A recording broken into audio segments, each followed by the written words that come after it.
I have my brother here on this side, and I just start crying. I don't know what this is doing to me, but I kind of channel something that makes me wander into like, oh, I want to get into this feeling. I want to create something that can empower or like inspire or like can just make someone release something. Just connect with like an inner fire that I felt in that moment. Honestly, it was just a explosion of joy and one of the most powerful adult memories that I could ever, like a moment in time. Today's conversation is with Alfredo Goncalves, a journey that moves from Venezuela to the UK and eventually to Bali. We get into what it actually feels to rebuild your life across cultures, the shock, the adaptation, and the role community plays when everything around you changes. Alfredo shares how music, especially electronic music, became more than a passion for him. It became meditation, emotional expression, and the doorway to discovering who he really is. We talk about intuition, spirituality, and the personal growth that comes from following what pulls you instead of what's expected. It's a conversation about identity, expression, and choosing a life that feels true to you. If you enjoyed this one, support the mission. Please kindly subscribe and leave a review. It helps the show grow, and it means that we can reach more men who are navigating their journey. Thank you so much. I'm Harrison, and this is the Growth Voyage podcast. Enjoy.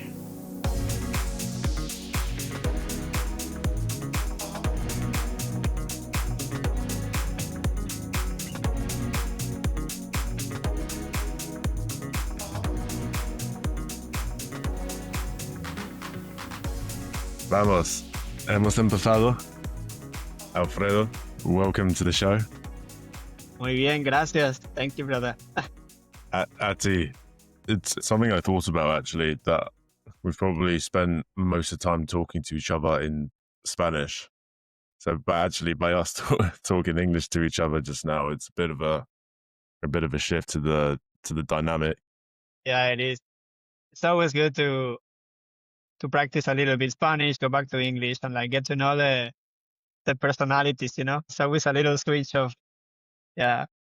Yes, I have a theory about this.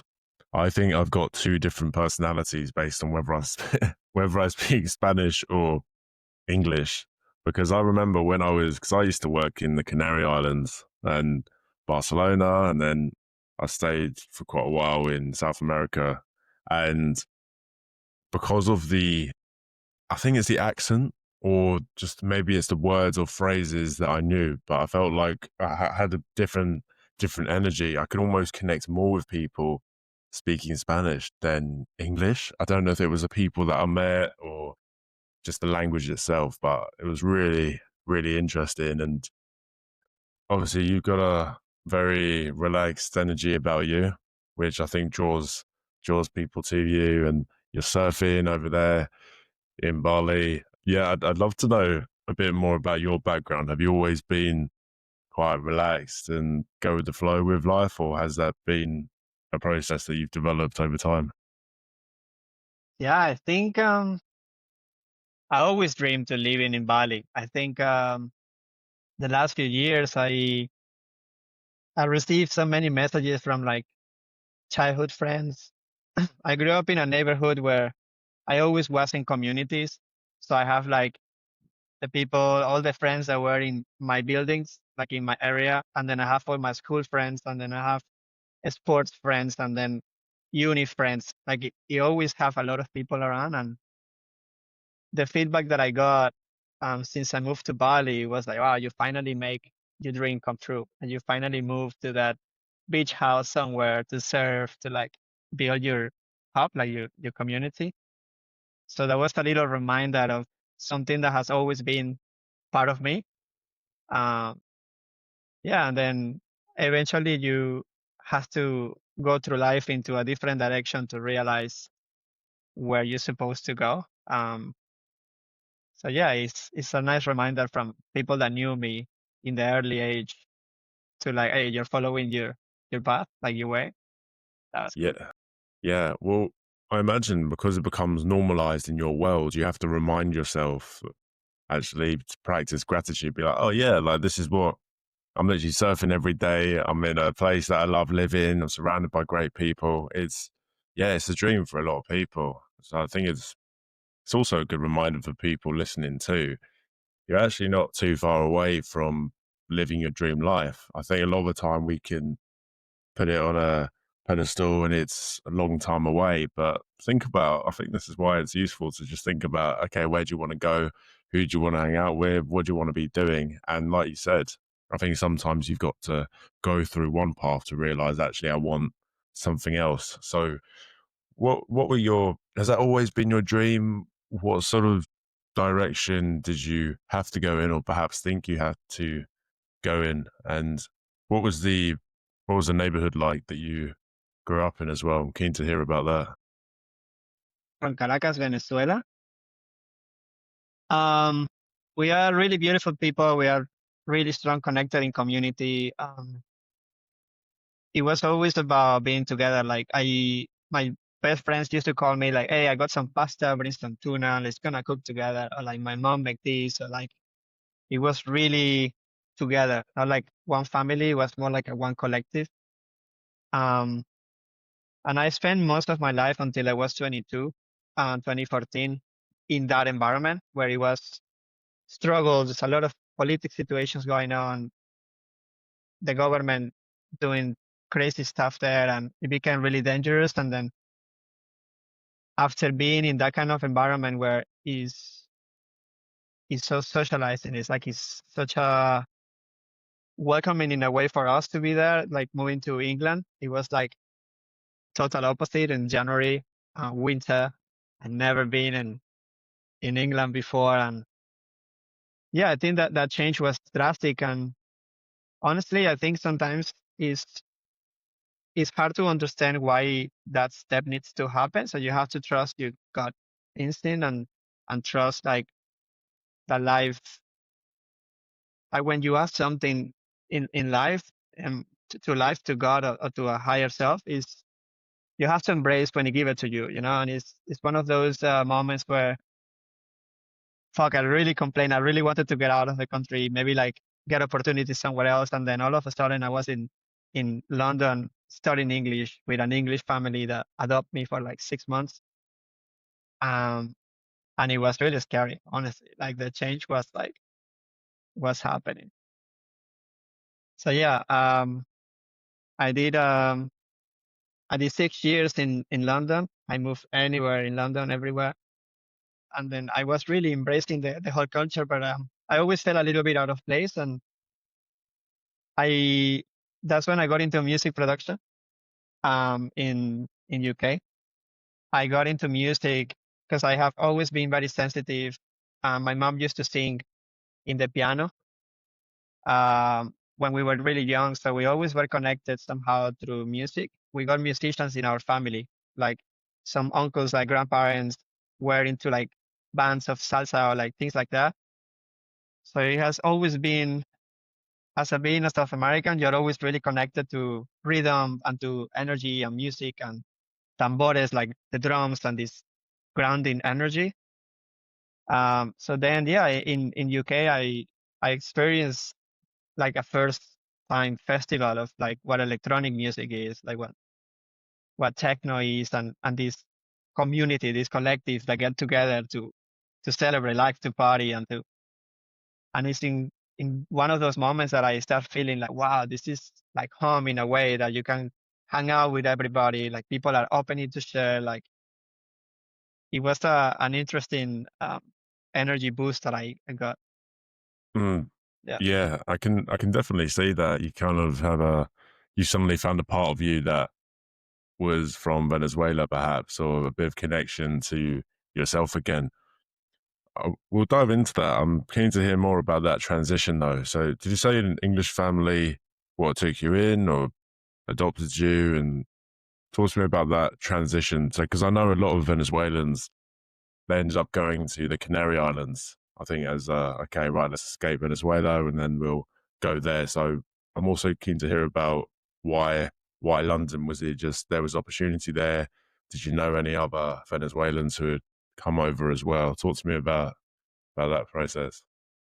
Yeah, so I basically got on board on an English school. Um, so they provide accommodation into these beautiful families that have a free room, so they kind of take you um, in their homes. That transition was it was interesting because it was something like not expected at all. Um, and yeah, it was just yeah unique in that way. So what they take? Do they take your whole family, or was it just yourself, or what was the dynamic there? Did you have to kind of No, separate I from? went alone. Yeah, I have my brother. My brother was living already in London for a few years. And then he was the one that was telling me all the time, like, hey, you need to get out of Venezuela. Like, there is a lot of opportunities like out here is obviously different, but um, he was definitely a big part on that decision. Um, but basically, it was very spontaneous. There was a lot of problems in Venezuela, and then one day, mom was like, I need you to get out there. I need you to find somewhere to be safer, that you can have a future. And it took like 3 months to get the ticket until I was on the plane. So it was a very quick transition of like I started watching all the movies that I knew in English. I started like reading all the subtitles. Like I freaked out. I was like, wow, I really have zero knowledge. Like there is no English. And yeah, that I was really happy because I wasn't gonna be so close to my brother, but knowing that I have him just a few hours away was a great feeling. Especially the first weeks. He happened to stay with the same family when he did his English studies. So it felt really nice to get welcomed by these people who already knew my brother. So it was kind of like, oh, like another member of the family. It was Yeah. a really nice, warm welcome. How old were you at that point? 22. Okay, it's a big transition because you're kind of leaving your old life behind and you're just going there.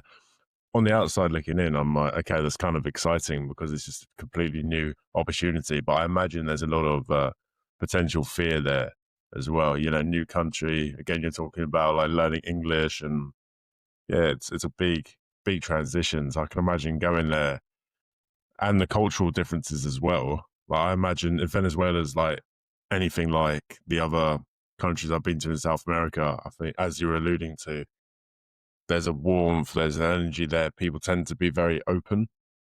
At least that was my experience in places like Colombia, Argentina, even Brazil, different culture, but it's the same type of thing. So I can imagine going to the UK, it's a bit of a, okay, right, everyone, it's a different energy here, different energy here. Yeah, totally. It was a different energy. It was really exciting in a way because of course everything is new. Like all the food, all the sweets, all the drinks, the there is not so much traffic. Everything is cleaner. The houses are pretty. Like, like everything works. Like, you go to the school and I never met so many foreign countries in one place. So it was really nice to get into this classroom with everybody from everywhere. And because everyone is in beginner levels, it's more like eye contacts to everybody. It's like it becomes this kind of barrier to I want to talk to you. I want to like tell you so much about my country and like where I come from. And it was this, yeah, it was a process for sure.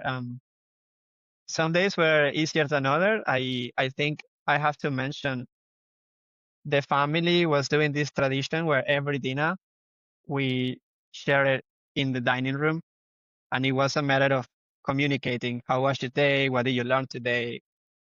What did you have for lunch? What are you gonna do tomorrow? That was the everyday process, and they were really nice to like pushing you in a healthy way. Like let's gonna watch movies, let's play games. Games were so hard, that the rules and like how to explain them, and like um the dynamic actually was I very grateful for that because it felt really empowering in a lot of ways. I was really like safe. Yeah, for sure. I can imagine. And it would be that constant exposure to the language as well. It just becomes normalized. And I've seen myself because I get it where I was staying in, yeah, it was Las Palmas de Gran Canaria. And I had three flatmates and they all spoke South Latin American Spanish, right? And there weren't many English people around at that time because it was around the COVID era. And even just speaking every day in Spanish at work and then with my flatmates as well, it just becomes when you're constantly exposed to it, it just becomes, you start thinking in the language almost. And that's when you're like, okay, yeah, I'm getting it now. So I don't actually think it takes too long to transition once you're constantly exposed to that. I think it was within the first 2 months. I don't think I spoke English until then. And then I finally met a German guy who I'd speak English to. But yeah, I think when you're thrown out of your comfort zone, that's when you're going to grow quicker. And it sounds like you grew very quickly. And by doing the hard thing, you ended up becoming more comfortable in and of yourself, right? And you built up confidence and you had this really wicked environment to continue to expand in. So you're over there. And then at the time, you said you stumble upon techno, then let's jump into that. So, were you listening to that type of music back in Venezuela? And is this something which perhaps was always an ambition of yours, or did you just kind of stumble upon it to get into maybe music production? In Venezuela, we are crazy, man. In Venezuela, when you go to a club, well, you have been in a few Latino. Actually, in Canaria, you speak a lot of Venezuelan. Like the accent is very similar. Our parties are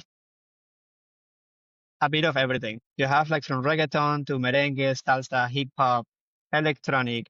It's just a party. It's a bit of everything. Everyone is dancing with each other. Um, it's fun in that way.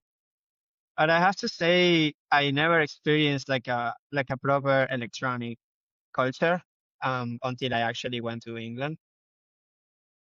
And it was going to Ministry of Sound the first times, and Fabric and Egg London, a few clubs that just start feeling this like, oh, it's something here.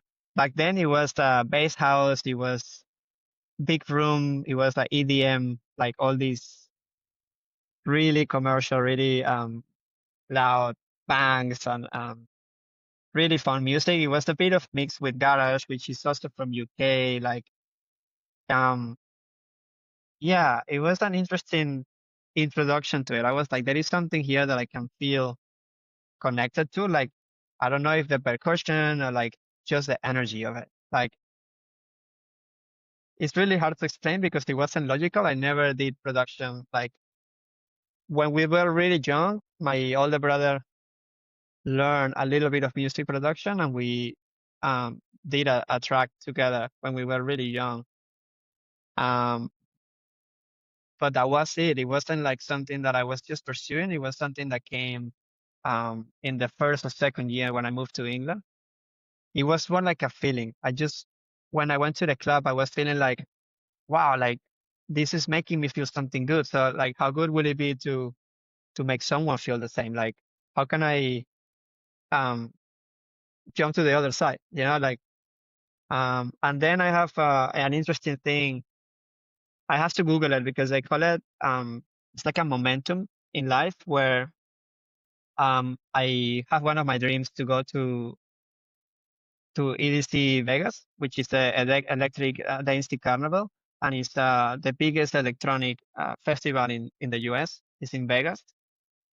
Um, and I remember I went there with Thomas, my brother, and my older brother, and I was listening to Armin van Buuren in the stage, and there was a moment at the beginning of his set where all of a sudden I was completely like gone. I was like having a like like an awakening. I have this moment where I my soul left my body, and I remember I have my brother here on this side, and I just started crying. I was just like, I don't know what this is doing to me, but I kind of channel something that makes me wander into like, oh, I want to get into this feeling. I want to create something that can empower or like inspire or like can just make someone release something or like just connect with like an inner through like an inner fire that I felt in that moment. And honestly, it was just a explosion of joy. And I still remember it as one of the most powerful adult memories that I could ever have before or after. It was yeah, like a moment in time. Yeah, it sounds super powerful, and music has a way of doing that. Sometimes it will catch you off guard, but you'll really connect with it, and it will just get you. Um, I'm intrigued to hear. Do you remember what the song was at the time, or was it just kind of a feeling that came up? It was a remix that he did. It was the opening set. I can forward you the link to and he is called Dominator. So that is this really old school Dominator song, which has this really kind of distorted, super fast, like I am the one and only Dominator, and it's like he throws these massive leads, and it's so engaging in the way he did it that is trans what he does. So he used a lot of left rights and a lot of lights, so it's you are getting like stimulations everywhere, and it was just the impact of it. It wasn't really like, oh, how nice is this drop of this melody? Like it was just energy, like raw energy. And I was happened to be in front of the stick, so it was literally like, like your body has so much water, like you are just like vibrating with the whole thing. And yeah, that definitely like ignited like a fire in me to like, fuck, I wanna just leave the festival and like learn how to put a kick and a hi hat and like make something out of it. Yeah, you gotta kind of recreate it in a way. It's like, wow, that made me feel a certain way. I want to recreate that, and then if I can help other people feel that way, it will perhaps light something under them. I think this is why music just connects people so well. You know, if you go to festivals and stuff, everyone's kind of on a good level. Sure, there might be other reasons for that, but generally speaking, I think you can still connect with people just by sharing the same music interest, just putting people in a field or even just playing a track. There's definitely quite a few songs on my journey, even in the techno scene, where they've played a song and it's just for some reason, even though I've gone there to, have a good time and just kind of enjoy myself. But there's been certain songs which have really just struck me. And there's you're right, it kind of unlocks something within you sometimes. And I Yeah, think for me, it's beautiful feeling, huh? it is. It is. It was, I think one of the first ones that I found was one called Sweet Harmony. Sweet Harmony. And it's a proper classic. I think it's from I want to say the 90s, but it's, you probably know the one, but it's a proper, yeah, proper classic tune. And I remember hearing that for the first time. And I just remember at the time I was going through a really difficult period in my life. And I remember hearing that on night out. And I remember that was like a big euphoric moment because it was like yeah, like you're going to be fine. Everything's going to be all right. And it was just, yeah, it just spoke to me. It just spoke to me, man. It was beautiful.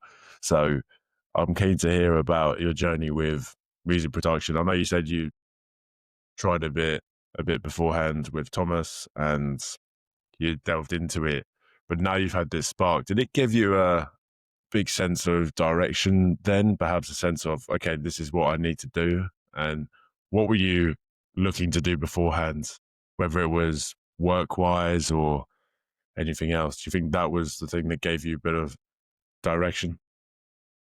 Yeah, I would say for sure. I think moving so sudden to England, I got into a bit of a survival state. I was like, okay, I got 6 months to learn English good enough to apply for jobs.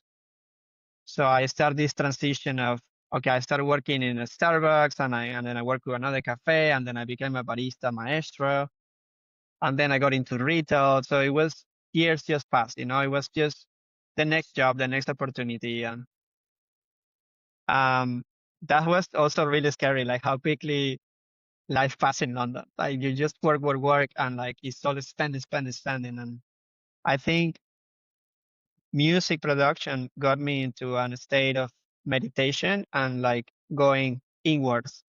Um, I wanted to share what I was feeling at the moment. So I will get inspiration from a song or from an artist or a party, and then I will try to go home and recreate that. Like try to play with the sounds and find some tutorials about it. And like it was just kind of a fun process to get to know myself through music. Um, but yeah, it definitely was definitely like a clear light at the end of the tunnel. It was okay. I'm gonna go this way. Especially because when you look at a DJ, a person putting the music up there, it's all fun and games until you actually have a really complex software where is nothing like you in mind. There is a lot of technical things to learn. There is so much knowledge into that, and it's only when you learn all the fundamentals that the creativity start working, right? Like it's only then when you can get comfortable to create an idea a lot faster than there was so many times that I have a melody, I wake up in the night and like, oh, let me just put this on the software, and I cannot find the sound, like I cannot find the sound, the effects or the loops, or like, and then you all of a sudden are like, I forgot the melody, like I don't remember what I was gonna do. So it was I think it takes time. You need to pay the price of, there is no shortcuts to production. Like you have to put the time, put the effort, put the hours, and tutorials, man. Tutorials were like hundreds of hours watching, like how do you do that? How do you do this? Like how this work? Why this is not good? Or like, um, yeah, it was a learning process, which I enjoy every single part because my goal was actually to be able to make something that feels good to someone, like or at least it makes you feel something. So it wasn't just to copy, which I think I did a little bit at the beginning. You have to learn based on what others are doing. Um, but eventually you go into this path of, I want to find my sound, I want to find my style, or like the message I want to transmit, like what I want you to listen from me, like who I want to be for you. And that's an interesting process because you get to ask so many questions. You're like, okay, what genre do I want to play? Like, who is my crowd? Like, um, yeah, it was super interesting. I love every part of it. And the fact that I did it from the place of, I want to share what I feel. I always feel like I connected with people in that time where they were also following this kind of energy. It was not about pleasing people. It was more like sharing your own way of producing, like your own way of showing like your creative side of whatever you're doing. So I, yeah, I'm I th- very grateful about that environment, which also pushed you to like not be afraid to share or like to experiment. Yeah. yeah, I think that's a wicked lesson. I think that can apply to all walks of life. Rather than seeing, okay, what do other people want? And I think there's nuances to this, right? Because depending on, I don't know if you're an entrepreneur or whatever, but generally speaking, I think it's pretty cool that you haven't just followed the crowd and think, okay, what's in style now? What's trending now? What do other people like? You've just gone for the style that you want. And I think that's when you will attract more people of the same energy because you're not trying to be somebody else and they will gravitate towards you. I think it's also just really cool as well, this journey of like finding your style and getting to a place where, okay, yeah, this is me and this is what I like to create. I think that in and of itself is a journey. And when we first start off doing creative projects, we'll want it straight away. We just want to get into the flow. But like you said, it's a long journey. You got to learn what you want to do. You got to learn how to do it, and that journey of finding that, I think, can take a long time. So I think it's cool that you just put the work in and then ended up just finding it. But I think it's a whole journey in and of itself. Even I can liken it to pro wrestling in a way, right? And it's a performance, and the way you can really connect with an audience is by, usually what happens is, the best performers, the best pro wrestlers, they've got a character and it's authentic to them. They don't have to try because they just know it and they found it, and people can connect with it because it's authentic. They don't even have to like it, but they can still connect with it. And that's what creates a relationship between the performer and the audience. And the whole journey of the pro wrestler is eventually, okay, they'll try this gimmick, they'll try this, they'll try this. And eventually they'll get to a point where, okay, right, this is me and I feel it. And people can sense that energy. And I think it sounds like it's the same creative process for music production, being a DJ, where you've got to kind of find your flow, and it might take a while to get that. So part of that journey, I think, is expecting it to, yeah, it's going to take a while to figure out your flow.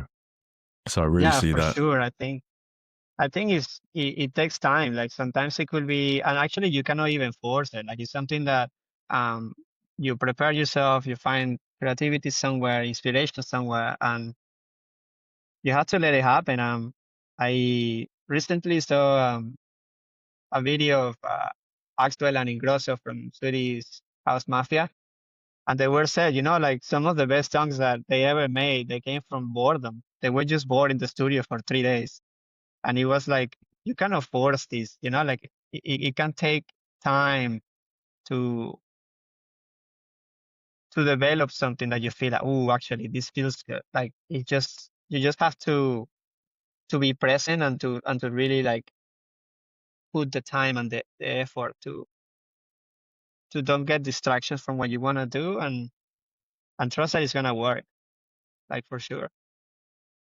You mentioned boredom there. I think that's a really important part of just our lifestyle generally, and especially when you're in the creative space. I find that's actually when you get your most creative ideas, when you can allow yourself to be bored, not always doing something, which is why recently I've been trying to schedule in just time to just be bored. You know what I mean? And just find that time to just, okay, just be. But it sounds like you got really nice. You spend a lot of time in a meditative state. And this is a key differentiator, because I think a lot of guys think meditation's just, maybe a practice you might do in the morning, for example. But actually, it can be when you're in a flow, DJing or producing music, and surfing, of course, as well. So it sounds like you spend a lot of time in that state. Is that something that's purposely created? Have you always been quite grounded, or has there been a process of figuring out, okay, this feels good, I'm going to do more of it? Yeah, I was figuring it out, man. Like I never did meditations. Like I have a big influence from my mom. Like she studies psychologies and therapy, and she was always like trying to ground ourselves to control our emotions and like to understand them and don't try to hold them, try to show them, communicate them, to like find a way to release it. But I have to say, like actually, production, it was big part of, especially the last 2 or 3 years in UK, was kind of a release also. I feel like I was going into this state of, I wouldn't say depression, but it was a bit heavy. Like I was feeling already like maybe I don't belong here. I'm getting tired of the system. Like you go to work, it's raining, it's not sunny, this is expensive, you have to move houses. Like it's this never-ending cycle.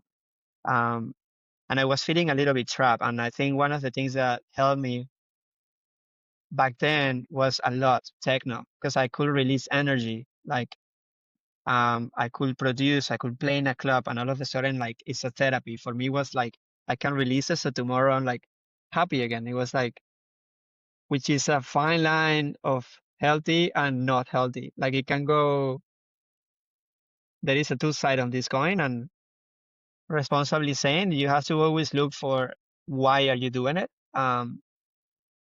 and go deep into what comes with when you ask yourself that. Because why I started producing is what I told you. Oh, I got this happy energy. It was like I went to see Armin van Buuren in Vegas, and then I got this momentum, this beautiful energy, and then I start producing based on that energy.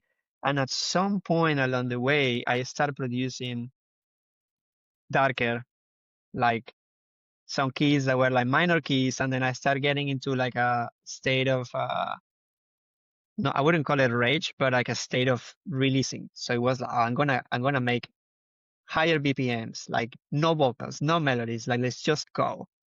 Um, and that process was also interesting to see how I was feeling and what I was like transmitting out. Yeah, you can easily see on my social medias. We can show them later, like the transition from bass house and garage and like kind of trying to do EDM to the final tracks that I did. It was pure techno Berlin stuff, like put up pure like proper banging stuff. So yeah, that was I wasn't always meditation. I would say it also was a way of releasing emotions, a way of dealing with it. Yeah. Yeah, I really feel that. I think certain types of music can be a great outlet. So it was interesting you mentioned that idea of kind of music as therapy, because I see that. I know a very talented producer who would put all his pain into his music, and that's why it resonates with so many people because it just hits the spot. So I really get that.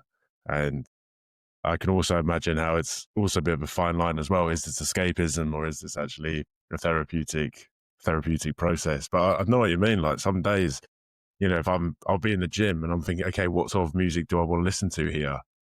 Is it like and sometimes I'm like, you know what, the house stuff, the groovy stuff, I'm not in the mood for it. I want like a heavier, like, I'm just in that. No one talk to me. I'm on yeah, and it takes you into that zone and you resonate with it. I mean, it's interesting hearing about your background then, because obviously your mum's influence, being a psychologist, therapist, so she would have actually created a really safe environment for you growing up to express emotions. I know you've mentioned before that you were naturally a very sensitive person. So I think it's awesome that that was kind of permitted in a way. It sounds crazy, but I know for myself, because I've always been a sensitive person, it wasn't always something I embraced. I think I was always kind of suppressing emotions and that side of stuff. So have you always, has that always been a process for you then? Like you were saying, your mum's kind of created that environment or that understanding for you of what emotions are and how to feel them? Or do you find that sometimes it's a bit harder to express yourself, at least in this journey, right, when you transitioned into London? That's a good question actually. Um I love my mom forever, but having a mom that does this kind of work for living can be a little bit challenging when you want a mom and not a therapist. That makes sense. There is always this interesting line of sometimes I just want to complain. Like I just want to like I know what I need to do. I just feel like shit. Own it. Like I it was interesting because I out of we are three brothers in the house. I have another younger brother, Carlos, and I was the one that challenged the most because like I always knew what I needed to do. I felt I always have this memory when I was really young that my mom. This is just an experience to understand how we communicate sometimes, and he will tell me, "You already know this is gonna burn your hand if you put your hand in the stove."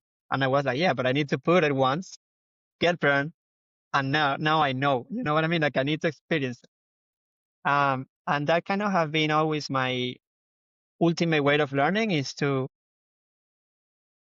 go through experiences. Like I am gonna produce, for example, music. Okay, I'm gonna try this. Or that doesn't feel good. I don't like it. So I can move on. Like I learn and I can move.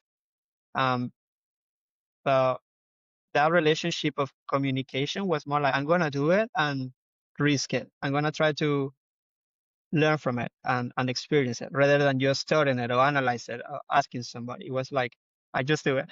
And yeah, it's an interesting way of doing things because sometimes right, sometimes wrong. But I think you learn along the way. Um, and having the support forever, like talking about being vulnerable is something that I always felt safe for sure. Like I'm scared of this, like um and it was encouraging in a way. Yeah, it wasn't though it wasn't it was more it wasn't so into the feeling of how I actually felt, but we kind of understood each other along the way.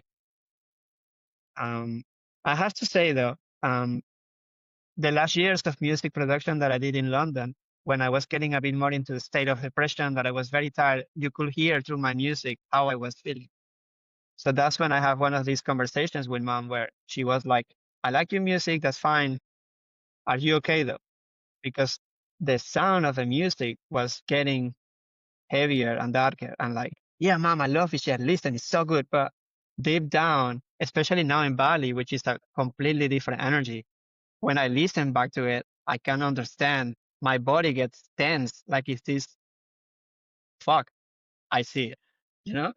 Um, Wow. but being in that environment, it feels like, yeah, I think somehow that's why, for example, techno is so famous in European countries and winter or like dark clubs. And I think that is like a beautiful way of releasing energy for a lot of people to to express the freedom to be a little bit rebel, to be a little bit more um, fiery in a way. Yeah, so that's my experience too.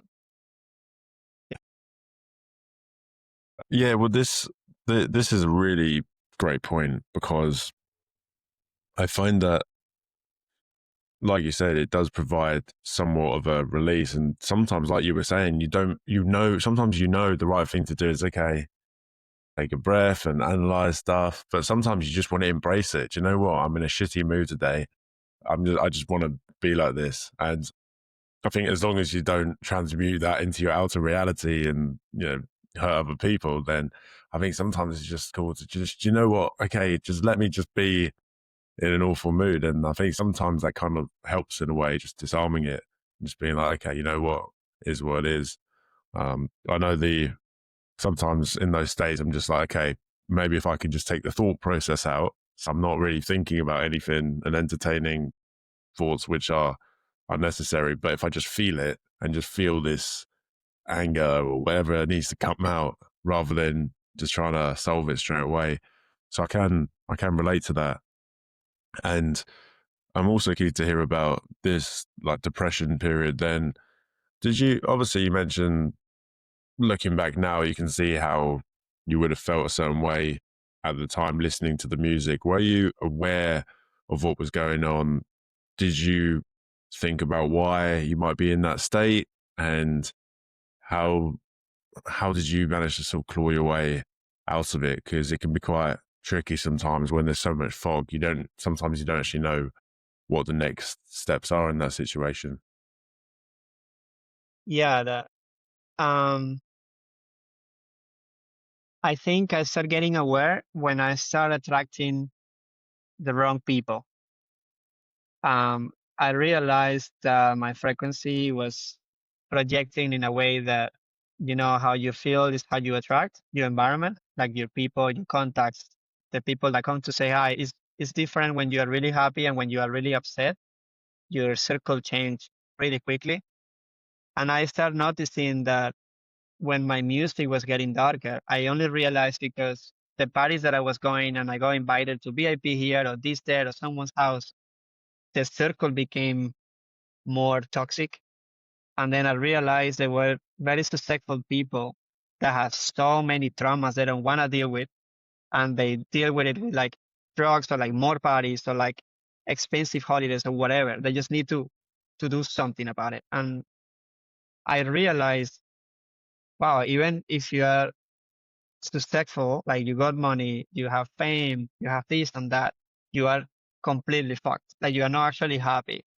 And that's something that I take to my heart. Like I'm so grateful to be able to understand or see a little bit of that window or what success can be in the wrong way. Like when you follow someone thinking, oh, they're happy, they made it, and you realize they are doing it from a completely wrong, like wrong side of the coin. So I would say, like, for sure, my circle got toxic. It got, um, yeah, it got really dark. Um, not creative. It was more like, yeah, like no meaningful conversations, one more like pretending, or like I know this person, let's go to here, and it was way too many like drugs and like ways to avoid it, and that makes me question like why am I here? Like why am I doing this or like that? It was hard for sure because in this industry is about connection. It's about connecting with people. So when you become an artist, you have to become a manager. You have to become a social media manager. You have to become a marketing agent. You have to be kind of many things. So the connecting part to people, the sharing contact, like the networking, you have to be in those environments and you have to be mature and strong enough to know your values and you set your boundaries. Because sometimes it's really hard when owner of a club gives you these drinks or this stuff, and it's like it's the owner. So if you know you want to work there when you are younger, you think I just have to do it like they do it, right? Like you have to be part of that circle, like that's the normal. So understanding that is hard, man. Like you have to go in, like you have to question things, you know, like. So then I realized actually I don't want it. I don't want it to go this way. I don't wanna get involved from that aspect, from that side of. Um, that's when I kind of step back a little bit. And I got more into my room and a bit healthier. I started producing a little bit more calm with like some old friends that I have in London and reconnecting with other friends. And yeah, and then COVID happened. Yeah, well, you mentioned a great point there, which is sometimes you have to know your values. You have to, and I think you can only know them once you've sort of been through the process of living it and realizing, actually, hang on a sec, what am I? This isn't who I am. Like, why am I even here? And I think because I think you start off earlier in your journey just trying to make connections, make friends, go with the flow a bit, and eventually through lived experience you realize, okay, what's for me, what's not for me, what should I, what do I like doing, what should I be doing or not. So it sounds like you had that realization, which is really positive, and then naturally leaned more towards music production then. So I'm keen to hear the transition then, because you mentioned before when you first came to the UK, it was okay, right? Let's work as a barista, and you're working hard, making ends meet.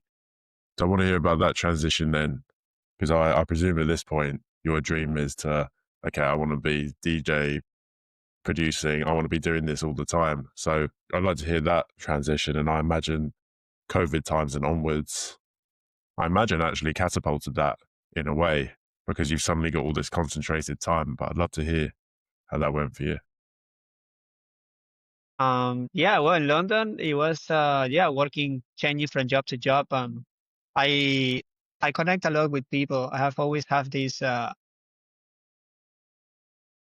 love for hospitality and this service for selling stuff, like making people feel good. Like, how was your day? How are you? And remember these people's name and like, so, I ended up working in retail for Calvin Klein um, in Selfridges in Oxford Street. And, I did that for 2 more years before I left England. Um, And actually, one of the things that I really enjoyed doing, a part of music, was actually providing a really good customer service. Like I really enjoy adapting to what people needs. So the reason I compare this to DJ is because I was able to sell to the client a certain person based on the age, where are you from, like what is it that you're trying to achieve with this. and then I can give you a product. I sell a lot of. I work in the electronic department too for 2 years. I sell DJ equipments, amplifiers, headphones, and so on. And I was always able to adapt to what the client needs, not just about the money, but actually saving their money and getting the right thing. So that always get me like a really positive karma. It was like, no, trust me, like this is it. This is what you need because of this is this. At the end, you buy whatever. But it was this connection that they were like, wow, thank you, Alfredo. Like they will come 6 months later and remember my name and look for me to help them out. So it was such a beautiful feeling. And I think DJing is also a huge part, if not everything, is about the people, is how you connect to them. Like it's not about you, it's about them, like the music. Um, and that's a bit of an ego that you need to put aside. That is, I want to play this song, but well, people want to play this style, so fuck it, let's gonna have fun with that. Like that adaptability is super important, I think, when it comes to DJing or like doing a service to people. I think in my case, for those two angles, I can clearly see it. You touched upon something really important there, and it's a great lesson, which is actually the more you give to people, I think the more you'll receive back. And actually, when you put other people first, I think you will be rewarded for that. But I think it's very easy to just think about what we want all the time, how we want certain things to go. But when you kind of just, again, have the intention of making someone feel a certain way, I think that's been a big element of your story. It's all about feeling, like how you felt, how other people felt. It's kind of like you've used your own experiences to then go, okay, I like just feeling is so important. I want to feel this more. Let's make other people feel a certain way. And you've kind of alchemized everything that you've experienced and put that into the outer world in a way. I'm not sure if that makes sense, but that's the way I see it. I think you're Ah, it very, makes sense to me. Yeah. yeah, passing energy to people. Yeah, I feel like I have to experience it first, so then I can be able to say, oh, Harrison, I can help you with this, or I cannot help you with that. The moment I went through it, then I can be like, actually, I can help you because I did it this way. I can be more of help rather than trying to figure something that I haven't actually done. Like I haven't physically done or like feel. I trust my feelings. I think the number one thing that I always do is I trust my gut feeling. Like that is the one thing. Like if it feels good, not make much sense, I trust. So the struggle doesn't feel like I am gonna regret rather than fuck, it's gonna be hard, but it's going somewhere that I feel good about rather than regret in the future. I think that's how I don't want to get to 80 and feel like I regret following my head and not actually my gut, like following my inner feeling. And yeah, it can be a bit challenging sometimes because like obviously you have certain goals or like things you want logistically, and it's finding this little dance along the way to where to go each time. Yeah. And I imagine is by following your gut feeling, intuition, however you want to call it. I think that's where eventually it's going to lead you down the right path, make the right judgments. But again, I think that's a process, and it's through lived experience, as you've shown, how you can make that judgment. It also sounds like spirituality is quite a big element of that as well. Has that always been a big part of your life, or is that something that you've sort of developed over time? I developed over time. I come from Catholic family.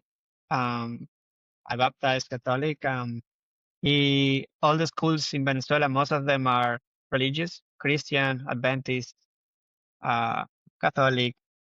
They have some sort of religions, and most of them have a church. I always grew up with that always on the back of my head. But I believe in good energy, good karma, and I believe that the reason why you do something is for matter. Um, the reason behind anything you do. I do believe that's what builds this giving and taking back. Like you give and you receive, if it comes from an act of goodwill, then that reproduces to another one. Like that just keeps expanding somewhat. I'm not expecting anything. Like just do it because you want to do it and not expecting to get back. Like it never was about receiving in the first place. Yeah, I could sense that energy for you, and it sounds like you've been rewarded for that anyway. By the sounds of things, living the life in Bali, surfing, doing what you love. I think it's super awesome. What a wicked example of that. So yeah, I think that's awesome. Really, really Thank you, cool. brother. What we'll do, we'll head into the closing traditions of the podcast. We usually have 3 questions. The first 2 are routine, they're asked every week. And then the third one is asked by a member of the Growth Voyage community, one of the listeners of the show. Although they don't know who they're asking the question for, they just give a question. So the first one, it might be quite tricky for you, as it is with a lot of people in the space, but it's a song recommendation. Ooh, a song recommendation. Oh, you know what? I'm gonna go for this song that I have been in my head for a while, and I have been listening a lot. And I'm gonna go. It's nothing to do with electronic music at all, but I'm gonna go with "Redemption Song" by Bob Marley. Wow, okay. Yeah, it has nothing to do with electronic, but I have been for the last few weeks on my playlist, and for some reason, every time I come, I'm like, yeah, I'm appreciating the slow moment of the song when I'm driving the bike. Like the feeling that Bob is transmitting when singing the song is something that right now is is making me slow down the motorbike. I'm going a bit slower. I'm checking more around. I'm like more present. That's one song that comes to mind. The first song that came when you asked me, so I go for that one. Yeah, wicked suggestion. Sometimes it's the ones that just make you feel quite at ease and it's a bit slow and you're present. Yeah, I like that. I like that. I'm trying to move into it more myself, a bit Nice. more slow maybe because I think if you do techno 100% of the time, then it's a bit, it's a bit. It's quite stressing though. Like it gives you a good pump for the gym, but I think it's music that is meant to stress you. It's meant to get your heartbeats going. And I feel like can be quite tiring sometimes. Like it's good to give a ear a rest. I think Yeah, yeah, I recently started playing the ukulele, so it's actually to slow the mind down. It's going back to the basics, rhythms. Like that's probably why I also mentioned Bob Marley on that song because it's like you have to be present. You want to sing it. You want to play it. Yeah, and in today's reality, we don't need to do more things and be faster. We actually need to slow down a hell of a lot more. So it's probably a good thing to implement. 100%. Yeah, The second question is a book recommendation. I got a few actually. I'm still finishing "Let Them" by Mel uh, Robinson. I have it here. Yeah, Mel Robbins. That's the Mel one. Robbins, sorry, Mel Robbins. It's great. I love that book. I recommend 100%. Um, yeah, I will leave with that one. Okay, wicked. Let them, let them, and let me. I think it's a great book. About don't taking some things so serious. Like let them do their thing and let me do my things and take responsibility and care for myself and the things I want and let them be who they are without trying to change them or like trying to expect or control or like get some. Yeah, I think that's a great book. Yeah, it's such a simple principle, isn't it? It kind of just disarms everything. It's right. I mean, I haven't actually read the book myself, but I've seen Mel speak about the concept, and it's a great way of spreading the idea that we're choosing the resistance that we put on everything. It always comes back to us. We're the ones who are sort of creating resistance, but we actually have autonomy. We can choose whether to entertain something or not. So yeah, it's wicked suggestions. Great suggestions so far. Yeah, what we'll do, we'll move on to the final question. This one is one from Stefan Ivanov. He said, "What are you doing today that the younger version of you would never believe?" Oh, that's a that's a good one. Um, Actually, one that I did today that was pretty sick is I woke up at 5 a.m. and I watched the sunrise surfing from the beach. That's the one. Yeah. I think I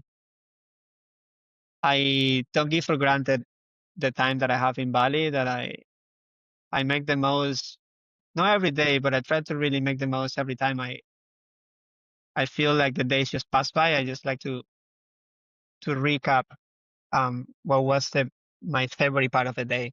I try to think about it almost every day before I go to bed and like find something that I really like of the day. So when I go to sleep, it's like, wow, that's so cool that happened to me today. And I think, yeah, my younger self will be like completely stoked, like knowing that, I don't know, 15 years later or 20 years later, you're gonna be like surfing a sunrise in Bali, like, yeah, I would put that one for sure. I think the connection with the ocean and with Indonesia at that time in the morning is very precious to me. It's one of the most beautiful times of the day. It's peace, quiet. Nothing is awake yet. It's just birds and waves, I guess. Yeah, that sounds absolutely beautiful. I think that's a wicked, and it's funny, isn't it? Because you think with these types of questions, but, oh, you've managed to achieve this and do that, but for you, it's just no. I get to experience this, and it's not even a physical resource, or it's not like I've done this. It's just no. I get to experience nature in its. I think that's wicked, and actually, it's my favorite part of the day. I think every time I've woken up at 5, it's just felt right in my body. You know what I mean? Like you're up early, there's no people about. It's great. You can kind of go into your own zone a bit. So yeah, best Yeah, time that of is the the day. best time. It's like you can focus and get into your own rhythm, prepare your day, and be with your stuff a little bit before like you have to get into the war, right? And I like the gratitude practice you alluded to as well. Just thinking about your favorite part of the day. I think that does wonders for your mindset when you combine that over a long period of time. It just becomes your normal sense of reality. So I think that's a wicked point. Wicked point too. Counting your blessings. Alfredo, this was a wicked episode, man. Really cool to hear more about your story. So many cool lessons in it. Thank you, Really brother. awesome. Most Yeah. welcome. Where can people find you if they're interested in the work that you're doing, following your work? I know you do a lot of other gigs too. You can find me North of the South, which is North of the South Music on Instagram and Spotify. I got a few releases there and Instagram for social medias. Yeah, that one is pretty much, yeah. Fantastic. We'll put all of these in the description, brother. But yeah, thank you so much again, buddy. Been awesome. Yeah, perfect, brother. Thank you so much for having me and always a pleasure. Thank you. Un placer. Un placer, hermano. Un abrazo. Abrazo.